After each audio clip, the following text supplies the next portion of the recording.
The work of this church in the world is realized through the generous financial support of all who call this place home. Along with the gifts and time and talent, ours is a shared ministry. You have a role to play here. Church membership is open to all. For more information, go to uusf.org.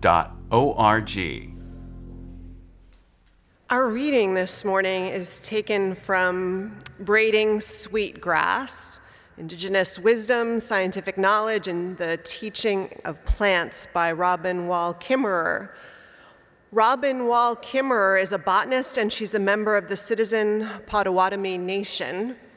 She's a professor of environmental biology at the State University of New York of Environmental Science and Forestry, and she is the founding director of the Center for Native Peoples and the Environment. Our reading this morning is the beginning of the story of Sky Woman falling. And the author does give a credit to the fact that this story, as she tells it, was adapted from the oral tradition and also from a version told by Joanne Shenandoah and Douglas George in their 1988 book on Sky Woman and Legends of the Iroquois. In the beginning, there was the sky world. She fell like a maple seed pirouetting on an autumn breeze, Sky Woman. A column of light streamed from a hole in the sky world, marking her path where only darkness had been before. It took her a long time to fall. In fear, or maybe in hope, she clutched a bundle tightly in her hand. Hurtling downward, she saw only dark water below. But in that emptiness, there were many eyes gazing up at the sudden shaft of light. They saw there a small object, a mere dust mote in the beam.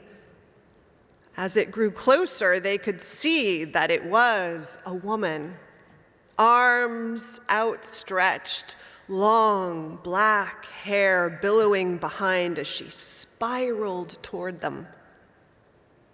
The geese nodded at one another and rose together from the water in a wave of goose music. She felt the beat of their wings as they flew beneath her to break her fall. Far from the only home she'd ever known, she caught her breath at the warm embrace of soft feathers as they gently carried her downward. And so it began.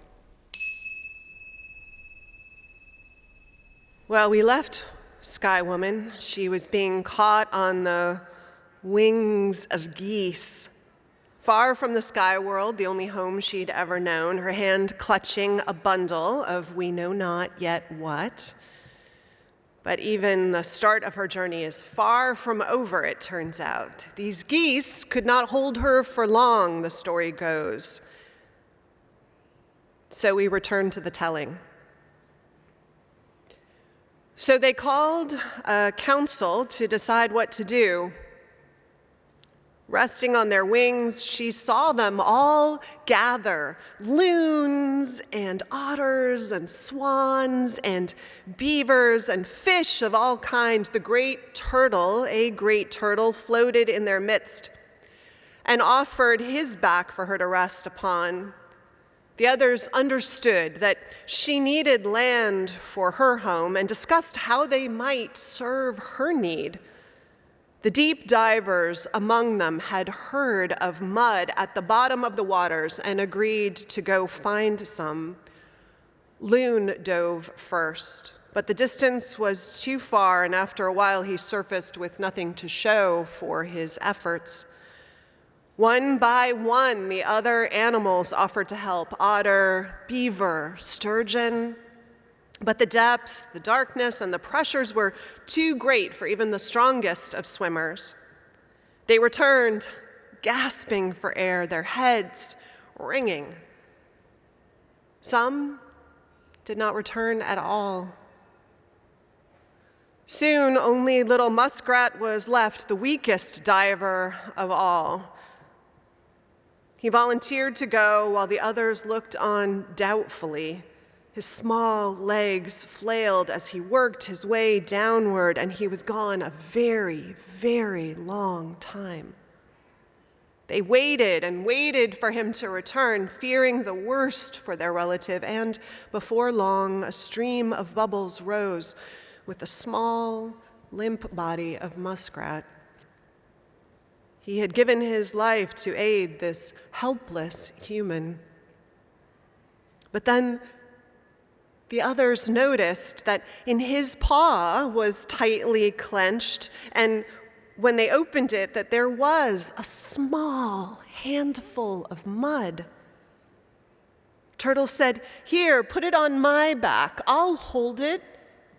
Sky Woman bent and spread the mud with her hands across the shell of the turtle. Moved by the extraordinary gifts of the animals, she sang in thanksgiving and then began to dance, her feet caressing the earth. The land grew and grew as she danced her thanks. From the daub of mud on the turtle's back, all of the animal's gifts coupled with her gratitude, together they formed what we now know as Turtle Island, our home. Like any good guest, Sky Woman had not come empty-handed. The bundle was still clutched in her hand.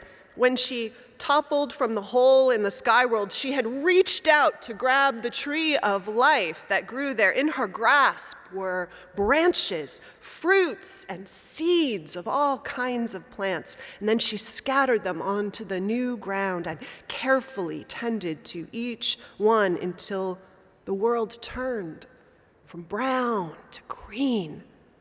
Sunlight streamed through the hole from the sky world, allowing the seeds to flourish.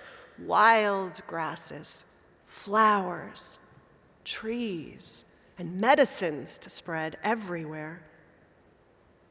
And now that the animals, too, had plenty to eat, many came to live with her on Turtle Island. This is the story of creation, of this world, at least, as Robin Wall Kimmerer came to know and repeat it. And actually, it isn't clear to me if she knew the story as a child or found her way to its truths later, at least this telling of it.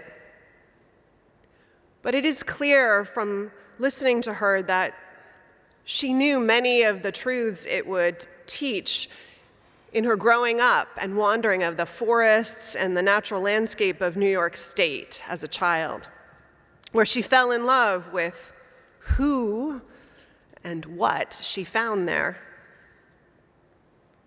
Botany was and still is her passion.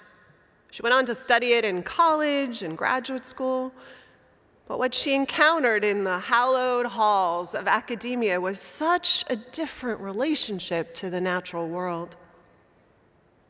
Plants were reduced to object, Kimmerer told Krista Tippett in 2015. What was important in academic study was the mechanisms by which things worked, not what their gifts or their capacities were, she would say. They were objects, she said, whereas I thought of them as subjects. And the shift in that worldview was a big hurdle for me entering into the field of science. And it wasn't just science as a discipline that brought with it this different relationship to nature than the one she'd come to know and inhabit. English made objectification too easy. In the English language, she says, if we want to speak of that sugar maple or that salamander, the grammar that we have to do so is to call those beings an it. And if I called my grandmother or the person sitting across the room from me an it, that would be so rude, right? And we wouldn't tolerate that for members of our own species, but we not only tolerate it, it's the only way we have in English to speak of other beings as an it. In Potawatomi, the cases that we have are animate and inanimate, and it's impossible in our language to speak of other living beings as its. And we think of water as alive, of rocks as alive, alive in different ways, but certainly not inanimate. Generally, the inanimate grammar is reserved for those things we human beings have created, by which she means things like pulpits, or candles, or trucks. All else has life in it and asks for relationship. Science is afraid, she says, of humans anthropomorphizing nature, but there is something other than seeing something as human that still allows for us to see the personhood of nature or animals, plants. Something, she says, is about acknowledging that these forms have consciousness, have awareness, have beingness. In fact, she says, science is showing that plants have the capacity to learn and have memory. We're at the edge of this wonderful revolution in really understanding the sentience of other beings. And the value of all this learning, what we're all hearing about how plants communicate with each other, how trees warn each other underground of predation, of how they share resources. It isn't just to respect the capabilities of plants more, for instance. The subjecthood of the natural world can also invite us to see ourselves and the mix of life together differently, right? Zimmerer, for instance, admits to having photosynthesis envy. Envy for, as she explains, the ability to take these non-living elements of the world, air and light and water, and turn them into food that can be shared with the whole rest of the world, to turn them into medicine that is medicine for people and for trees and for soil. And we cannot even approach the kind of creativity that they have. Science, she points out, asks us to learn about organisms. Traditional knowledge asks us to learn from them. In the story of Sky Woman, the animals were older than the first human who arrived helpless, remember? They were her teachers. And Zimmerer would say they still are. For instance, Zimmerer is an expert on mosses. She's written a book about them. It's actually one that inspired the novel The Signature of All Things that Elizabeth Gilbert wrote about a botanist. And Zimmerer asks for this kind of attentiveness and relationship. And she shows the way to it in the way that she talks about the gifts and the teaching of mosses. She writes, An example of what I mean by this is their simplicity, in the power of being small. Mosses become so successful all over the world because they live in these tiny layers on rocks, on logs, and on trees. They work with the natural forces that lie over every surface of the world, and to me, they are exemplars not only of surviving, but of flourishing by working with natural processes. Mosses are superb teachers about living within your means. But even more than that, they don't grab resources efficiently. They give more than they get, she writes. Mosses build soil. They purify water. They make homes for this myriad of all these cool little invertebrates that live there. They are just engines of biodiversity. They do all of these things, and yet they're only a centimeter tall. The mosses challenge us, if we let them, to reconsider our role in the web of life. If we let them.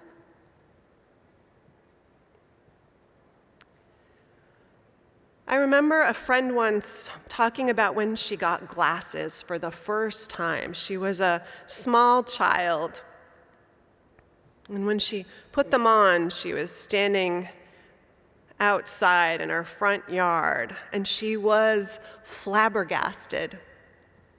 The trees, they had all these wild, finely shaped green things on them. She realized she'd always heard about leaves, but never understood what people were talking about, not really when they used that word, not until life burst into focus with that new set of eyes.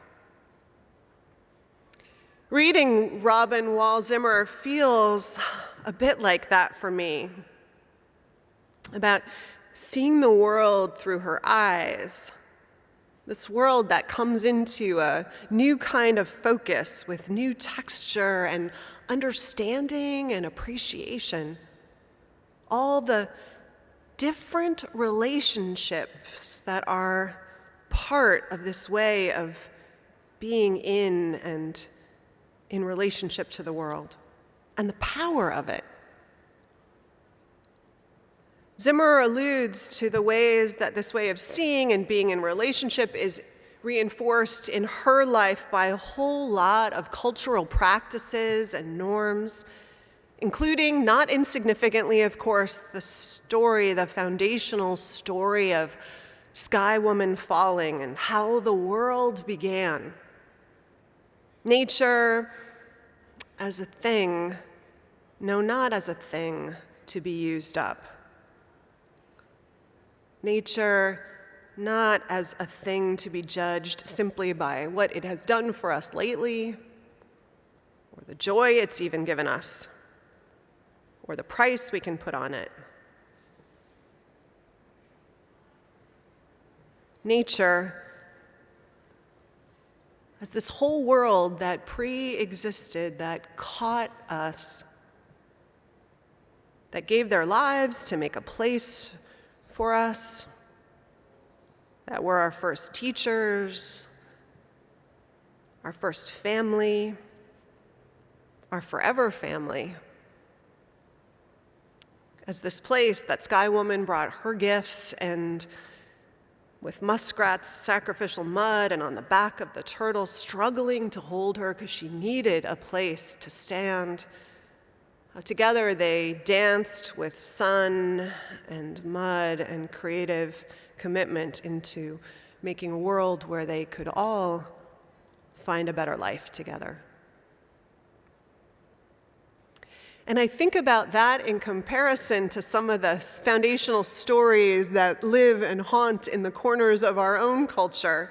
Our first hymn this morning, I invite you, if you weren't sort of aware of the words in this way, to go back and read them. It's this attempt to rework the creation story that's in Genesis. And whether we are Jewish in background or Christian in background or Muslim in background or not, that story still lives and breathes and haunts our culture and its ethics, right?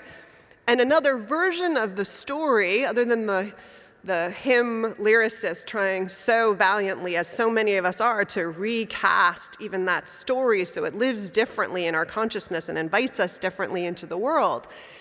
It can also be, and I think has also been read as this story of the creation of a perfect garden out of which we are cast out into the current imperfect world, which when we are cast out is marked by suffering and hardship in a chain of events initiated by the snake, the danger and betrayal, the bite of an apple, a world that is dangerous and to be distrusted, all the implications of that story when it lives in the recesses of our brain, in the history of our puritanical culture, right?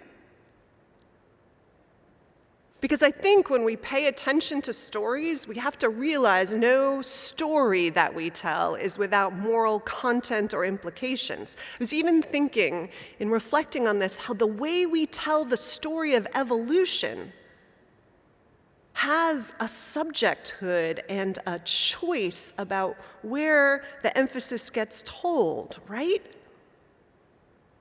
So those who think that they're telling an objective scientific story, which I have incredible respect for, also need to listen for the way we tell that story, right? Is it about competition and survival of the fittest?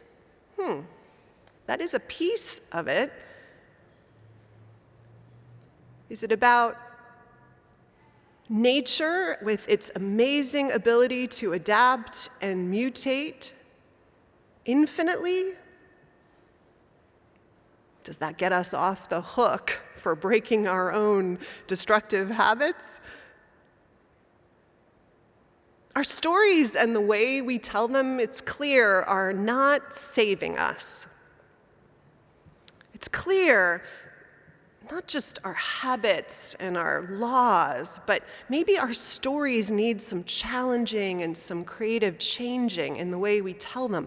We may need to actually uproot some of them, the ways they've been planted in us, be more aware of that, find maybe some new eyes for seeing and telling them so that we can see maybe what is actually more of the real texture of our place and relationship with the world. Bring it into focus.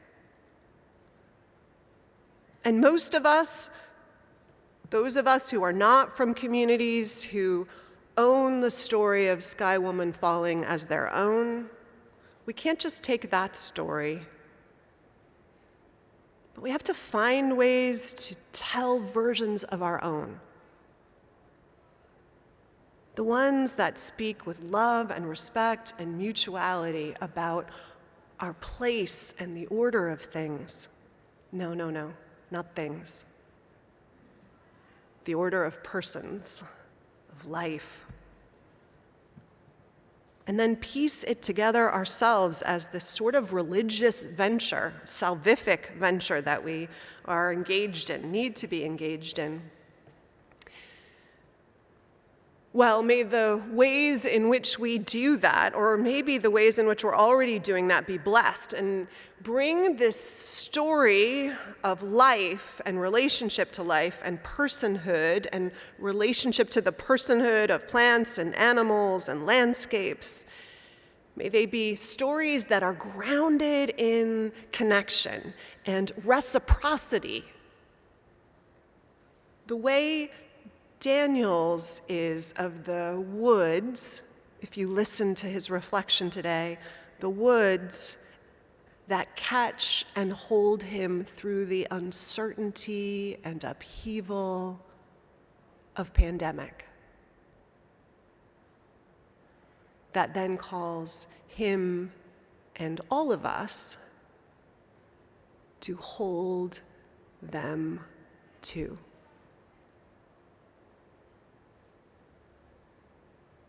So, blessings to us in this restorative, life-giving journey.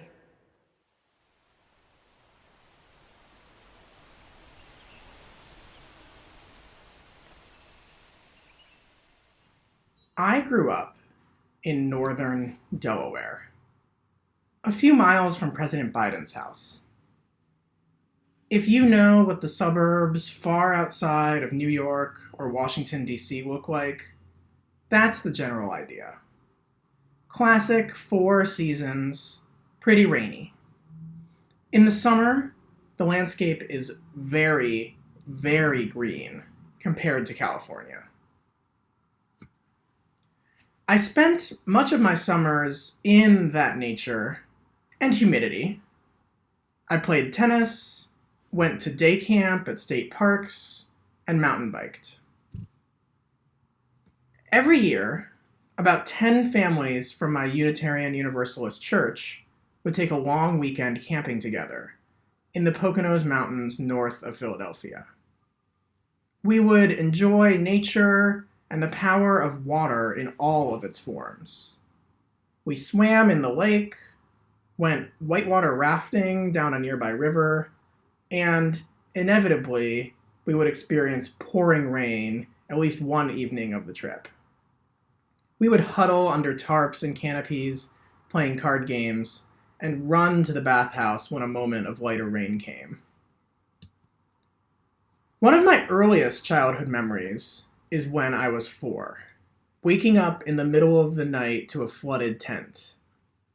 We were one of the last families to arrive, and so we had last pick of campsites, and it turned out that if it rained hard enough, water would drain right through our tent. And I have many fond memories of enjoying an unusual degree of freedom for my age, those weekends in the wooded mountains. All of the kids would travel in a pack, with the older kids adding some degree of responsibility to the mix. And we could wander down to the lake without our parents, swimming under the watch of lifeguards, and playing frisbee on the beach after it closed. In a decade living with the Bay Area's lack of significant seasonal change, I really didn't miss the East Coast. I was happy to trade the novelty of a new season for easy access to both hills and ocean, and I appreciate being able to walk or take the bus wherever I go without having to deal with weather worse than the occasional rainstorm. But when the pandemic hit last year, the lure of the East Coast slowly grew. Originally, we had the thought that my partner and I should move across town to afford a bigger place than the 1-bedroom apartment that we were now spending all of our time in. Then we had the passing fancy of what if we moved back to Delaware. But we dismissed it. Until we came back around and ended up making it happen, moving back into those same woods where I grew up. And it was lovely.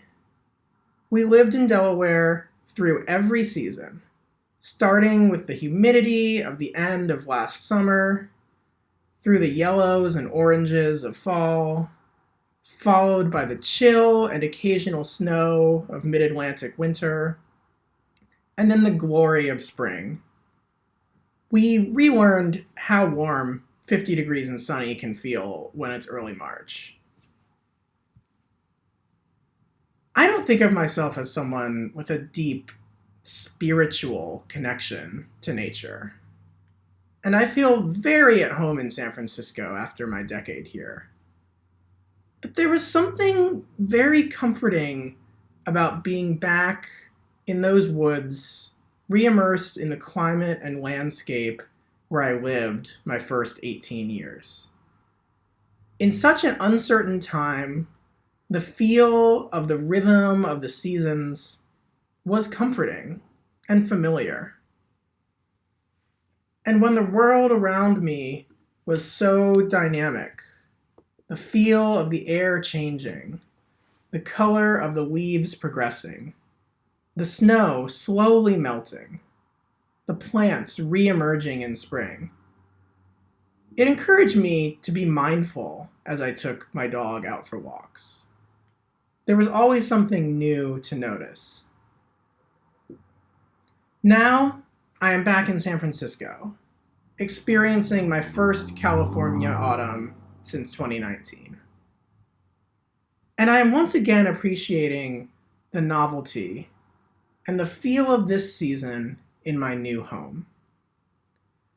I never used to think of autumn being a season in San Francisco, but the abrupt shift from Monday's heat to Tuesday's cool weather felt autumnal.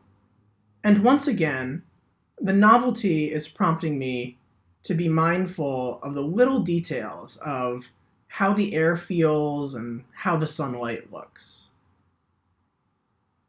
As I rebuild my San Francisco habits in this new and uncertain world, I am once again finding comfort and an increased feeling of settling in as I ride the waves of the seasons.